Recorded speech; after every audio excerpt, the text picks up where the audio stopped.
ঠাকুর মা স্বামীজিকে প্রণাম নিবেদন করছি। এই আশ্রমের অধ্যক্ষ আমাদের অন্যতম সহসংঘাধ্যক্ষ পরম পূজ্যপাদ স্বামী দিব্যানন্দজি মহারাজজিকে আমার ভূমিষ্ঠ প্রণাম নিবেদন করছি। মঞ্চে উপস্থিত আছেন বিশিষ্ট ব্যক্তিবর্গ, সকলেই চিকিৎসক, ডক্টর দেবাশিস ভট্টাচার্য, ডক্টর প্রান্তর চক্রবর্তী, ডক্টর ইন্দিরা পাল, তাদের সশ্রদ্ধ নমস্কার জানাচ্ছি। সামনে আপনারা যারা উপস্থিত আছেন প্রত্যেকেই চিকিৎসক, চিকিৎসা ক্ষেত্রের প্রশাসনের সঙ্গে এবং চিকিৎসা সহায়িকা সিস্টাররাও আছেন। প্রত্যেককে আমার আন্তরিক শ্রদ্ধা জানাচ্ছি। এখানে কয়েকজন সন্ন্যাসী উপস্থিত আছেন, তারাও কিন্তু চিকিৎসক, সবাই নয়, যারা নয় তাদের মধ্যে আমি আছি।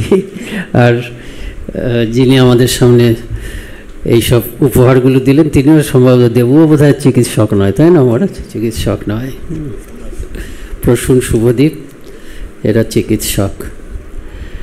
তা চিকিৎসকদের সমাবেশে চিকিৎসা বিষয়ে কিছু বলার তো কিছু নেই, তবে আপনাদের এখানে আসবো বলে মেডিকেল এথিক্স কী জিনিস সেটা একটু দেখছিলাম। আপনারা সবই জানেন। তারপরে এই হিপোক্রেটিক ওথ এটাও সামনে রয়েছে। তো এই প্রসঙ্গে আমার সিসি মায়ের জীবনের একটা ঘটনা মনে পড়ছে। সিসি মায়ের কাছে ওই বিদেশিনী ভক্তরা এসেছেন, ম্যাকলাউড ট্যাকলাউড অলিবুলেরা আছেন। মায়ের তখন স্বাভাবিক কৌতূহল, কী কারণ নিবেদিতা বর্ণনা করেছেন খুব সুন্দরভাবে। এটা মায়ের একটা বালিকার মতন কৌতূহল যে তোমাদের যে বিবাহের মন্ত্র সেটা কেমন হয়, মন্ত্রই বলছি আমি। তখন ওরা বলে দিলেন, মানে ইংরেজিতে বললেন, একজন বাংলায় অনুবাদ করলেন। তা সেখানে তার মধ্যে এই ভাবের কথা আছে যে স্বামী স্ত্রী পরস্পরের সামনে রেখে পরস্পরের কাছে প্রতিজ্ঞা গ্রহণ করছেন যে যতদিন না মৃত্যু আমাদেরকে বিচ্ছিন্ন করছে ততদিন আমরা একজন অপরজনের জন্য প্রাণ দেব, মানে সমস্ত প্রাণ মন তার অপরজনের জন্যই থাকবে। তো নিবেদিতা লিখছেন এই কথাটি শুনে মায়ের যে মা শুনে যাচ্ছিলেন, কিন্তু এই কথাটি শুনে মায়ের যে ভাবান্তর হলো, অদ্ভুত ভাবান্তর। মানে তিনি একজন আবেগ আপ্লুত হয়ে বলতে শুরু করলেন, কি ধর্মী কথা গো, কি ধর্মী কথা। মানে এগুলো একদম ধর্মজগতের কথা।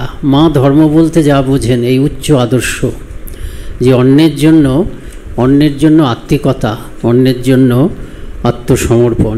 তাই এটা যখন পড়ছিলাম এই হিপোক্রেটিক ওথ, তারপরে cardinal 4 pillars of medical ethics, আপনারা এগুলো সব জানেন তো না?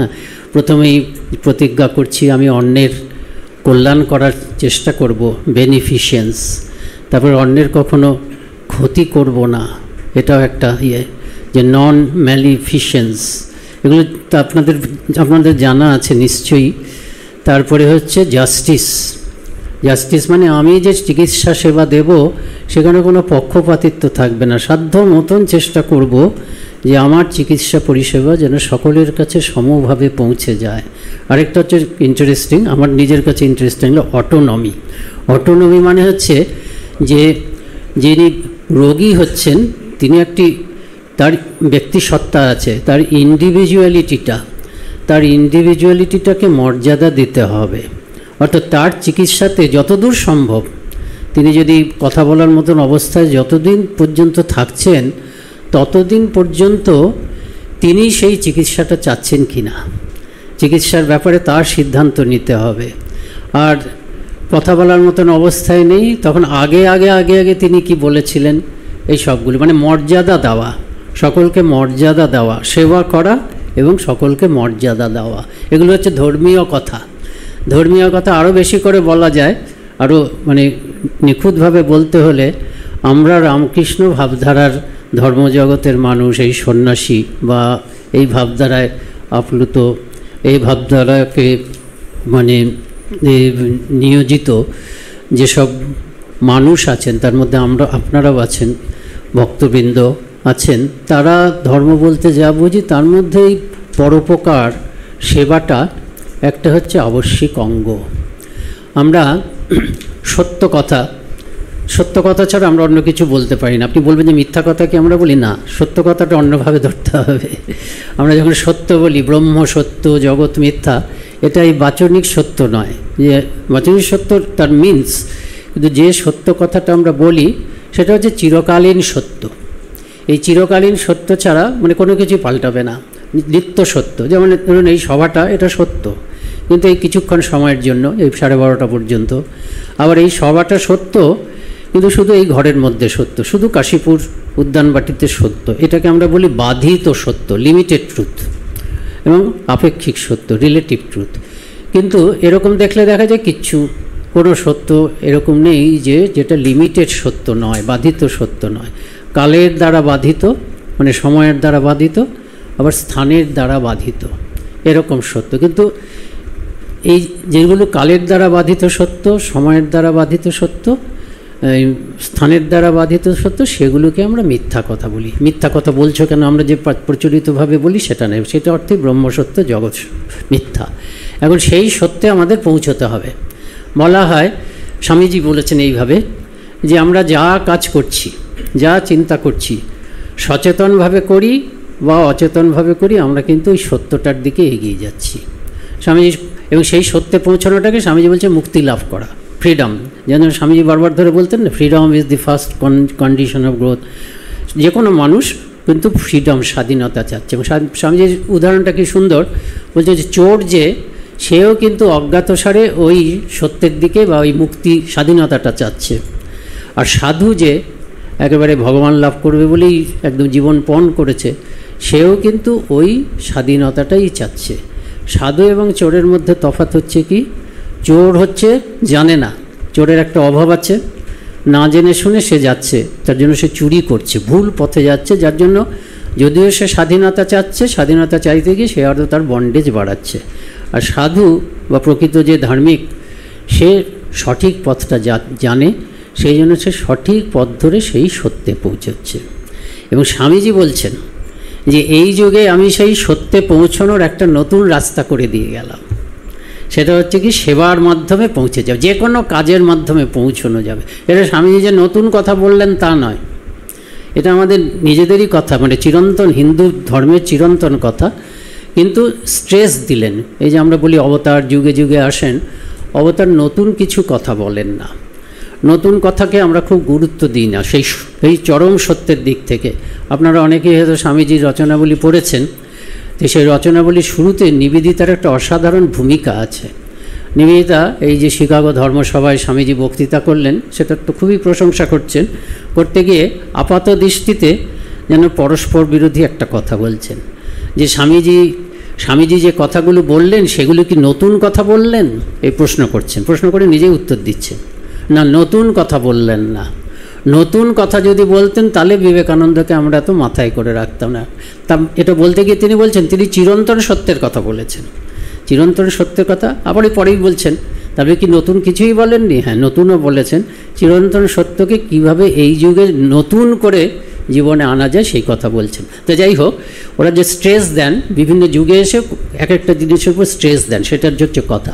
তা আমাদের এরিয়াতে বলছে যে কাজের দ্বারা আমরা ভগবান লাভ করতে পারি, ওই সত্যের দিকে পৌঁছতে পারি।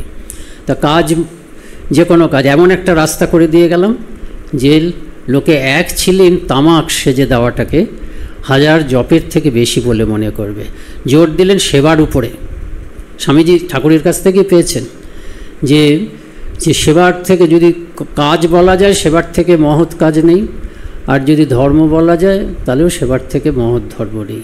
যে পরের জন্য সামান্য একটু করলে হৃদয়ে সিংহ বলের সঞ্চার হয়। এই যে এরা কয়েকজন অল্পবয়স্ক ডাক্তার তারা উঠে গেলেন, সেটাতে স্বামীজির আরেকটা কথা মনে পড়ল। শুধু স্বামীজি মানে অ্যাটেস্ট করছেন যে ঠাকুরও এই সেবার কথা বলেছেন। এটা হচ্ছে বিদেশে ঘটেছে। বিদেশে ক্যাম্প টেলারে স্বামীজি ছিলেন। আপনারা অনেকেই থাউজেন্ড আইল্যান্ড পার্কের কথা জানেন, যে স্বামীজি শিষ্যদের নিয়ে ছিলেন, কিন্তু কয়েকটা ক্যাম্পেও স্বামীজি ছিলেন। ক্যাম্প টেলারে স্বামীজি 3টে ক্যাম্প করেছিলেন এবং 10-12 জন ছেলে মেয়ে পুরুষ মহিলা ছিলেন। স্বামীজি একটা ক্যাম্পে থাকতেন, একটাতে রান্না হতো, আরেকটাতে বোধহয় না, একটাতে মেয়েদের ক্যাম্পটাতেই রান্না হতো, ছেলেদের ক্যাম্প একটাতে থাকতো। তা স্বামীজি সকালবেলা ধ্যান করাতেন, তারপরে পড়াশোনা করাতেন, সব কিছু সারাদিন ধরে স্বামীজির সঙ্গে আলোচনা হতো, ধ্যান হতো, ইত্যাদি হতো। সকালবেলা ধ্যানের একটা সময়, তা বেশি নয়, সেই সময় বোধহয় 7-8 জন আছে। তো স্বামীজি দেখেছেন সকলে এসে গেছে, ধ্যান করতে শুরু করছে, একটি মেয়ে আসেনি। তা স্বামীজি গেলেন, খুঁজতে গিয়ে দেখছেন, মানে চেঁচিয়ে ডাকতে চেষ্টা করছিলেন যে এই এসো, ধ্যান শুরু হয়ে গেছে। দেখছেন যে মেয়েটি খুব মন দিয়ে কিছু একটা ফোটাচ্ছে, মানে রান্না করছে, তাদের জন্যই রান্না করছে, সবাই মিলেই রান্না করতো। তা স্বামীজি কাছে চলে গেলেন, পেছন থেকে গিয়ে ঘাড়ের উপর থেকে দেখলেন যে সে একটা জিনিস তাদের জন্য একটা রান্না করছে, ইয়েতে সেটা মানে উনুনে ফুটছে। তখন স্বামীজি একটা কথা বললেন, তার গুরুদেবের কথা বললেন, my master use to say you can sacrifice meditation for service. বুঝতে পেরেছেন? এটা হচ্ছে কথা। কাজেই আপনারা সেবার মধ্যে আছেন। এই হিপোক্রেটিক ওথের প্রথম কথা যেটা, সেটা একদম ধর্মী কথা, মানে আমাদের প্রাণের কথা। I solemnly pledge to dedicate my life to the service of humanity. এই তো সেবার জন্য। স্বামীজি বললেন সেবার থেকে ধর্ম নেই। স্বামীজি যে ভারতবর্ষে যে স্বামীজি দাগ কাটলেন, দুটো জিনিস আমাদের স্বামীজিকে নিয়েই দুটো জিনিস আলোড়ন সৃষ্টি করেছিল। একটা হলো শিকাগো বক্তৃতার খবর যখন এলো, লোকে ভাবতেই পারে না যে সাদা চামড়ার মানুষগুলোকে আমরা মাথায় করে, সেপ্টেম্বর মাস শিকাগো বক্তৃতার কথা বলা যায়, যে সাদা চামড়ার মানুষগুলোকে আমরা একদম মাথায় করে রেখেছি। সেই সাদা চামড়ার মানুষগুলো একেবারে মানে আমাদেরই একটা দেশের কালো চামড়াই, তো স্বামীজিকে ওরা কালো চামড়াই মনে করতো, মাথায় করে রেখেছে। এটা যখন আমাদের কাছে খবরটা হলো, একটা মানে বৈদ্যুতিক ইয়ে হলো, একদম রাতারাতি জেগে উঠলো দেশটা। একটা অমৃতবাজার পত্রিকা সে মন্তব্য করেছিল সেই সময়, 1 বছর পরে, 93-তে হয়েছে, 1894 খ্রিস্টাব্দে অমৃতবাজার পত্রিকা লিখেছিল, he has done much more to elevate the country, মানে আমাদের country, in the estimation of the world than what has hitherto been done by all our national leaders put together. যে একা স্বামীজি দেশটাকে যে জাগিয়েছেন, অন্য যারা জাতীয় নেতারা যারা চেষ্টা করেছেন, তারা একযোগে যা করেছেন তার থেকে অনেক বেশি করে দেশটাকে জাগিয়েছেন ওই 1 বছরের মধ্যেই। আরেকটা জিনিস যেটা জাগালো, সেটা হচ্ছে ওই রামকৃষ্ণ মিশন প্রতিষ্ঠা করার পরে এই যে সেবার কাজ শুরু হয়ে গেল চারপাশে, নিবেদিতার সেবা, ওদিকে অখণ্ডানন্দজির সেবা, ওপাশে ইয়েতে সেবা, নিবেদিতা প্লেক্স সেবা, তারপরে কাশীর সেবা। তা এতদিন পর্যন্ত বিশেষ করে খ্রিস্ট ধর্মের লোকেরা তারা বলতেন যে তোমাদের তো সব আছে, তোমাদের ধর্মের চ্যারিটি বলে কিচ্ছু নেই। কিন্তু এতে কী হতো, যারা সত্যি সত্যি হিন্দু ধর্মকে ভালোবাসে, এরকম হিন্দু বেশিরভাগই ভালোবাসেন, তাদের মনের মধ্যে দুঃখ হতো, কিন্তু সচেতনভাবে উত্তর দিতে পারতো না। কিন্তু রামকৃষ্ণ মিশন এই যে দৃষ্টান্তটা দেখালো, এই দেখানোতে একেবারে গোটা দেশটা চনমন করে উঠলো। ওইটা একটা বিরাট আলোড়ন করেছিল। তা এই যে আপনারা চিকিৎসা ক্ষেত্রে আছেন, আপনারা একদম সরাসরি সবাই যে কোনো কাজের মাধ্যমেই করা যায়, কিন্তু ওই মায়ের কথাটা, ওইটা হচ্ছে কর্মযোগ। ছুরি কাঁচি দিয়ে যে মায় না, মায়েরই তো কথা না, মাই বলেছেন ছুরি কাঁচি দিয়ে ভগবানের পূজা। যে কোনো কাজ দিয়ে ভগবানের পূজা করা যায়, যদি তার মধ্যে লোকের কল্যাণ করার চেষ্টাটা থাকে। ওইটা আমি কল্যাণ করছি, অন্যের সেবা করছি, সহমর্মিতা। আমাদের হচ্ছে শ্রদ্ধয়া দেয়ম অশ্রদ্ধয়া অদেয়ম, ভালোবাসা এবং সঙ্গে সঙ্গে সম্মান। যাকে সেবা করছি ভালো না বাসলে তো সেবা হবে না, সঙ্গে সঙ্গে একটা সম্মান বোধ থাকতে পারে। সম্মান বোধটা থাকলে পুজো হয়। ছোট বাচ্চাকে আমি ভালোবাসি, কিন্তু সেই সম্মান বোধটা থাকে না। কিন্তু একজন গুরুজনকে তাকে ভালোবাসি, সম্মানও করি, একই সঙ্গে ভালোবাসা এবং একটা যেন সম্মানের বোধ, এটা থাকলে পুজো হয়। আমাদের বলা হয়েছে যে মানুষের সেবা করব। একই লোক বাইরের থেকে দেখে তো কিছু বোঝা যায় না, ভেতরের অ্যাটিটিউডই হচ্ছে সব। জীবন মানেই অ্যাটিটিউড। একজন মানুষ আনন্দে আছে, ওই একই কাজে আরেকজন মানুষ আছে আনন্দে নেই, দেখা যাবে অ্যাটিটিউডের তফাৎ। এই যে দৃষ্টিভঙ্গির তফাৎ, এই দৃষ্টিভঙ্গির তফাতেই হয় নয় হয়, নয়টা হয় হয়ে যায়। যদি এই শিক্ষা থাকে তাহলে হতে পারে। আর আমার কয়েকজন ডাক্তার পরিচিত আছে, সমবয়স্ক ছোট, অনেকেই আপনারা বেশিরভাগই হচ্ছে বেশিরভাগ ডাক্তারই ধর্ম বিশ্বাস করে, ভগবান বিশ্বাস করে, কারণ তারা তো জানেন জীবন মৃত্যু নিয়ে তারা দেখছেন। তো একটা জায়গায় দেখা যায় অনেক সময় তারা ফিল করেছেন যে একটা দূর পর্যন্ত আমরা যেতে পারি, সাধ্য মতন চেষ্টা করতে পারি, কিন্তু কোথাও একটা ডিভাইন ইন্টারভেনশন এটা বোধহয় ঘটতে পারে, ডিভাইন হ্যান্ড একটা আছে। 99% ক্ষেত্রে আমরা পুরুষকালে, এটাই নিয়ম। 99% স্বামীজির সেই কথা বলছে, যুক্তি বুদ্ধি সবসময় ব্যবহার করবি। 99.99% ক্ষেত্রে আমরা পুরুষকার, বুদ্ধি, যে কমন সেন্স, আমার যে বিজ্ঞান ভিত্তিক শিক্ষা, জগতের অভিজ্ঞতা ভিত্তিক শিক্ষা, সেটা লাগাবো। কিন্তু সঙ্গে সঙ্গে ভেতর ভেতর একটা বিনয়ের মনোভাব রাখতে হবে যে এর ওপরেও কিন্তু কিছু একটা আছে। সেই জন্য আমরা যে কাজ করি, আমাদের যেটা শেখানো হয়, শ্রীরামকৃষ্ণের যে কথা আছে দৈব পুরুষকার সম্বন্ধে, তার একটা সুন্দর ব্যাপার আছে। তিনি একটা উদাহরণ দিচ্ছেন যে একটা রাখাল খোলা বিরাট মাঠে একটা গরুকে বেঁধে রেখেছে। গরুটা 40 ফিট দড়ি, এই 40 ফিট দড়িটাকে তিনি বলছেন এটা হচ্ছে পুরুষকারের সেলফ এফর্টের এলাকা। ওই গরুটা কিন্তু স্বাধীনভাবে 10 ফিটেও ঘুরছে, 30 ফিটেও, কারণ খুব স্বাধীন, নিজেকে মনে করছে খুব স্বাধীন। আমাদের প্রত্যেককে কিছু কিছু ক্ষমতা দিয়ে দিয়েছেন, সেটাকে পুরো এক্সার্ট করতে হবে। রাখালটা বসে বসে দেখছে, এখানে রাখাল হচ্ছে ভগবান। রাখাল বসে বসে দেখছে 30 ফুটের মধ্যে খেলছে, 10 ফিটের মধ্যে খেলছে, রাখাল কিছু করছে, কিন্তু বারবার 40 ফিট ছাড়িয়ে যাওয়ার চেষ্টা করছে, পুরুষকারের শেষ সীমায় যাওয়ার চেষ্টা করছে। ভগবান লক্ষ্য করছে আমাকে যে শক্তি দিয়েছেন, আমি কি সমস্ত অ্যাপ্লাই করেছি, এই রোগীকাকে বাঁচানোর জন্য সমস্ত কিছু অ্যাপ্লাই করছি, কিন্তু বারবার ধরে এগিয়ে যাওয়ার চেষ্টা করছি ওটা ছেড়ে। তখন ভগবান অনেক সময়, অন্য ক্ষেত্রে বলছি, সারা গোটা জীবনের ক্ষেত্রে, ভগবান তখন আমি পুরুষকারটা সর্বোচ্চভাবে ব্যবহার করেছি দেখে ভগবান তখন পুরুষকারের সীমাটা চাটিয়ে তার হাতটা এরকম, যেমন সিনেমাতে আমরা এরকম দেখতে পাই, একদম আশীর্বাদ ঝলে পড়ছে। তখন মানুষ যেন নিজেকেও ছাড়িয়ে যায়, ভালো কাজ করতে গিয়ে নিজেকেও যেন ছাড়িয়ে, ওই দৈব পুরুষকারকে সর্বতভাবে প্রয়োগ করার পরে দৈব আসে। তা আপনারা অন্তত এরকম অনেক চিকিৎসক তারা কিন্তু এটা অনুভব করেছেন যে সমস্ত কিছু করলেও যখন আমার পুরুষকার প্রয়োগ করছি, তখনও আমি সেই দৈবের উপর নির্ভর করছি, প্রার্থনা করছি যেন সব, এটাই কর্মযোগ। আমরা সেভাবে কাজ করছি নিজের বুদ্ধি মতন, কমন সেন্স অনুযায়ী, মানে লব্ধ অভিজ্ঞতা অনুযায়ী, কিন্তু সবসময় ভগবানের উপর নির্ভর করে আছি। কেন? যাতে অহংকার না আসে। যেখানেই অহংকার আসবে ভগবান কৃপা বন্ধ করে দেবেন।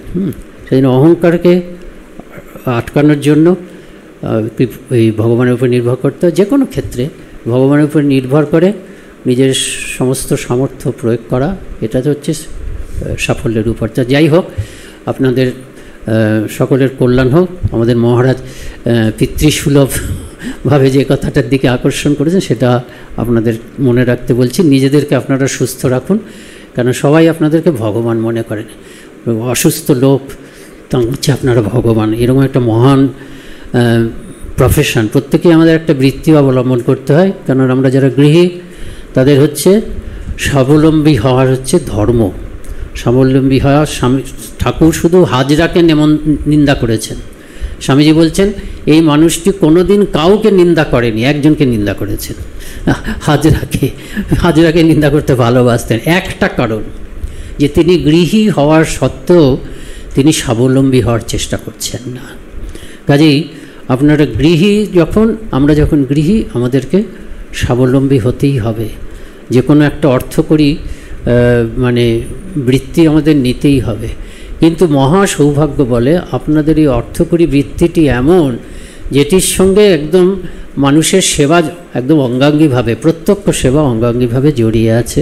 একটা মহান, অত্যন্ত একটা সুন্দর, মহান, সুবিধাজনক এক অর্থে বলা যায়, খুব সুন্দর একটা বৃত্তি পেয়েছেন, যেটিকে অবলম্বন করে আপনারা মানে একবারে ভগবান লাভ করে যেতে পারেন। জানবার না ভগবান লাভ করে যেতে পারেন। ভগবান লাভ না করলে বিরাট পুণ্য আপনারা অর্জন করছেন। যে কোনো চিকিৎসকই আমার মনে হয় যারা পুণ্য করে তারা স্বর্গে যায়, আর যারা ভগবান লাভ করে স্বর্গের ওপরে মুক্তি পায় বা ভগবান। কিন্তু আমার বিশ্বাস যে যত চিকিৎসক আছেন তারা প্রত্যেকেই স্বর্গে যায়, এটা আমার ধারণা। নিদেন পক্ষে স্বর্গে যান। এই কয়েকটি কথা বলে শেষ করছি।